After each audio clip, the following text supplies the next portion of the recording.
And my friends, I've been a little bit lax with my pastor's letters recently. We have become so used to relying on electronic means of transmitting information.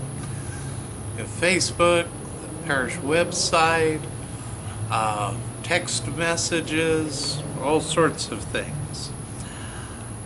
Things have been changing so rapidly that these still remain the best way of getting information to you within a reasonable period of time. And so this letter is going to be something of a multimedia event. I've not only written it out for you, but I'm going to give it to you as a video message as well.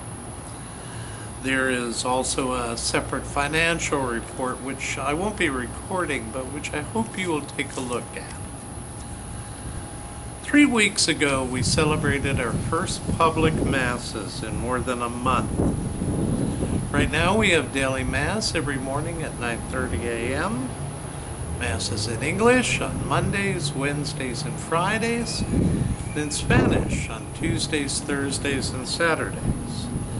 We have Sunday Mass at 8 o'clock in English, 10 a.m. in Spanish, and again at 12 noon. The church is open for private prayer every day from 12 noon to 3 p.m.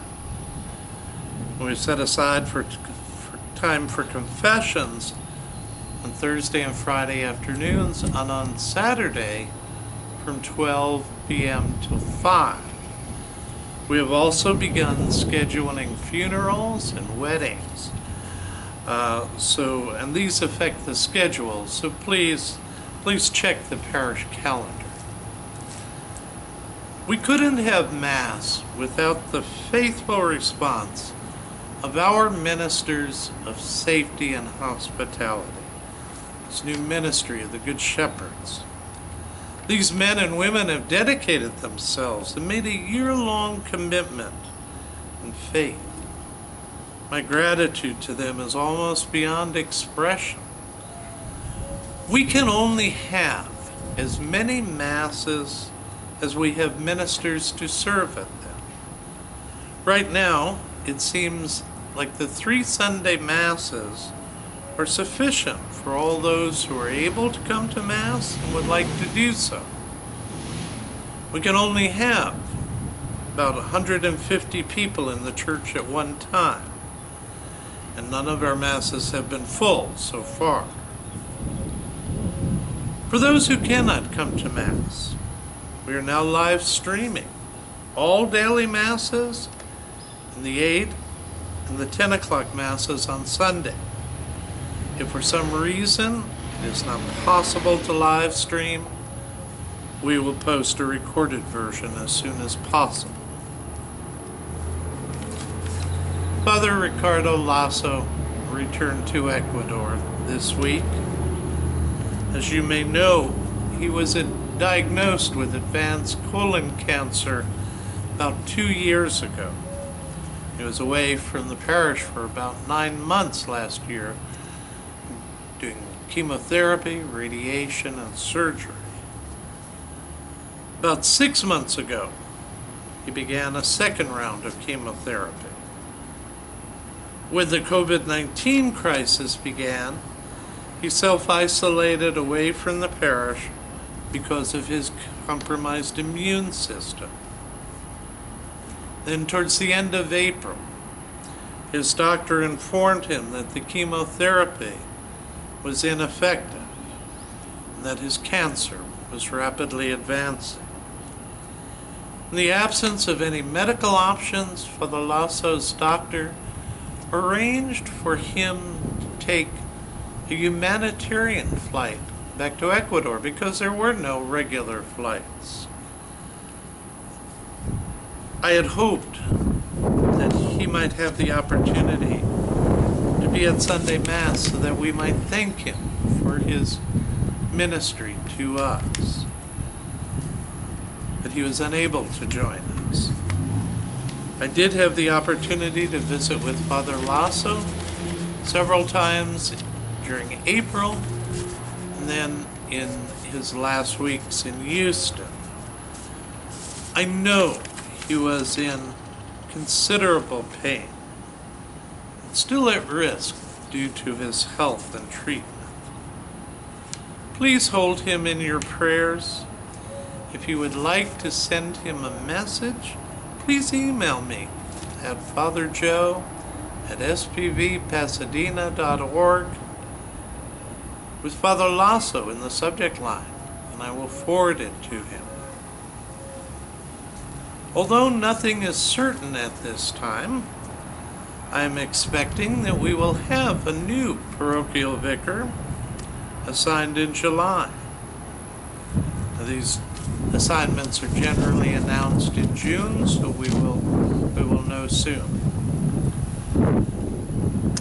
Since March, I've been offering the intention of every Mass for the people of the parish and those suffering from the coronavirus. Beginning this week, we will be offering the intention of the Mass for those who had requested it, for the days that we missed in March and April, and some in May. Since we have fewer Masses, it will take us a little bit of time to catch up. But all of the intentions requested will be offered for the next weeks and months. I want to thank all of you who have been so faithful in your support of the Church during this difficult time. I want to thank all of you who brought your offerings to the parish office, dropped them in the slot, all of you who mailed them, and especially those of you who went online to make your donation.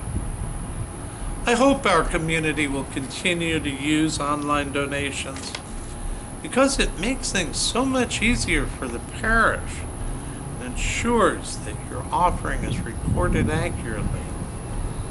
If you haven't tried it, please give some thought to doing so and join the 150 or 200 people who are already using it.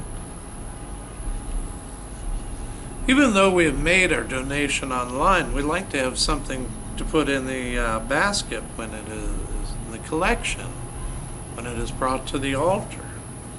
I put some of the red envelopes, although they're actually blue, on the rack in the back of the church. Please use those on Sunday. You can put a note about your online donation in the envelope, put in a few extra dollars, or just drop the envelope in the collection as a sign of your offering. We will be different when the COVID-19 crisis has passed. We will be doing things differently as neighbors, as a church, as a parish. A lot of those changes will be positive. We've learned so much that we didn't know before. So many of us have learned to use Zoom. We learned how to live stream the Masses, which we'll keep doing for those who are sick at home or cannot make it to Mass. I hope some of you have joined me for morning prayer and have discovered the beauty of the Liturgy of the Hours. These are all positive things. The greatest difference that I hope this crisis has made in us is a deepening of our compassion. Compassion for the elderly neighbor isolated at home. Compassion for the young person who won't have an opportunity to celebrate a graduation. Compassion for the little ones who don't quite understand why they can't go to school or play in the park.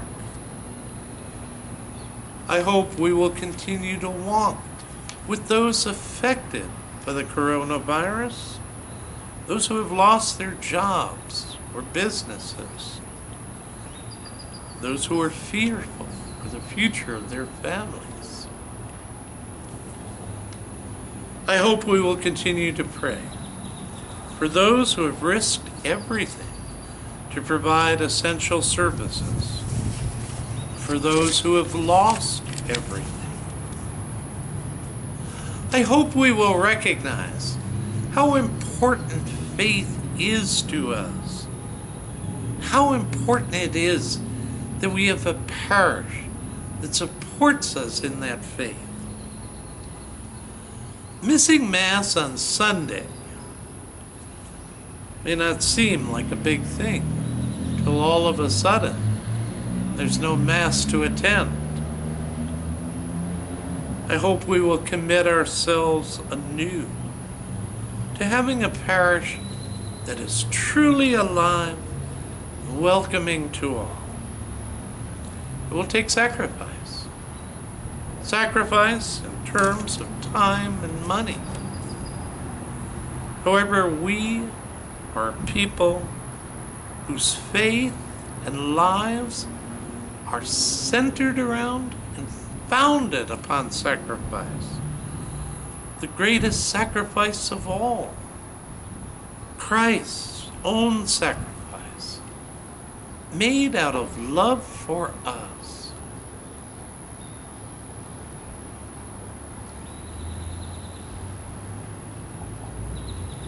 God bless you.